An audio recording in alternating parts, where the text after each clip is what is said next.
Hey guys, my name is DrAce and today we're going to be taking a look at Saints Row the 3rd Remastered on PlayStation 5. Now this game came out a while ago, but I picked it up on the PlayStation Store for about £8 and I thought why not take a look at the improvements and see if this is actually a viable option for a remaster or if it's better just to play the original Saints Row the 3rd. Now I'm a big fan of Saints Row in general, but I really enjoyed the 3rd installment. Probably not as good as 1 or 2, but I did really like the 3rd installment, and looking at the improvements that they've made so far are pretty nice. So we'll take a look at the graphics because that's pretty much what you get here. It's mainly just a graphical upgrade with a little bit of difference with the lightings and the shadowings, and of course 60 FPS, which is very, very important because I originally played this on the PlayStation 3. The graphics looked muddy and it was rather stuttery, and 30 FPS of course is not great.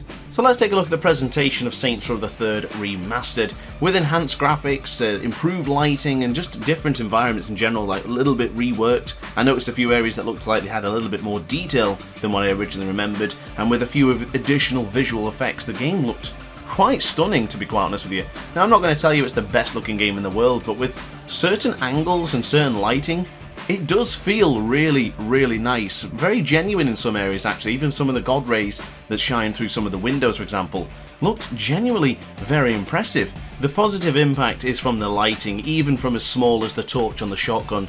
The lighting just looks really, really impressive in Saints Row the 3rd Remastered.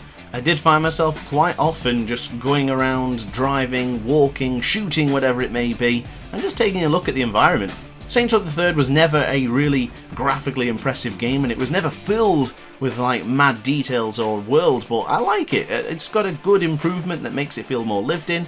I love the lighting. I think the lighting is by far the best part about this particular remaster, and probably one of the best remasters I've seen in regards to lighting. Now bear in mind this is the PlayStation 5 version, which does have a little bit of a leg up compared to the PlayStation 4, such as a higher resolution. I do believe this plays natively at 4K, and the shaders are also improved to give it that little bit more of a high fidelity look compared to the PlayStation 4 Pro.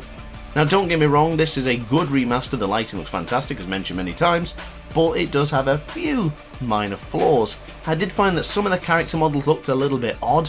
I was never happy with the way my character turned out. He always looked extremely ugly, and I did find that some of the main characters such as Johnny Gat and Shaundy had changed a little bit more than I was expecting. Shaundy represented more of a mannequin than an actual human being, and Johnny Gat was a lot more Asian than I remembered. Now that could have been a design choice due to the voice actor of Johnny Gat being from an Asian country. That would make a lot of sense, and to be honest with you, he looks very badass. It was just a little bit of a shock when I originally seen him for the very first time in the start of the game.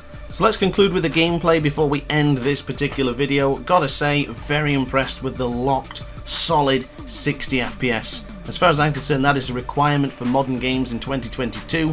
Anything less than 60 FPS and I'm going to have a bad time with it.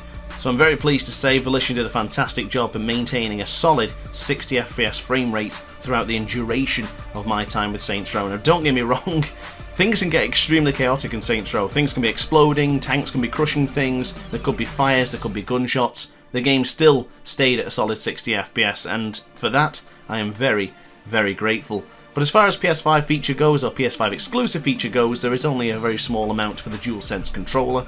The controller does rumble when you're shooting. I've always loved that little bit of a feature. And of course, a personal favourite of mine is the purple glow on this gorgeous DualSense controller. Something ever so minor that you may not care about, but for me, I absolutely adore.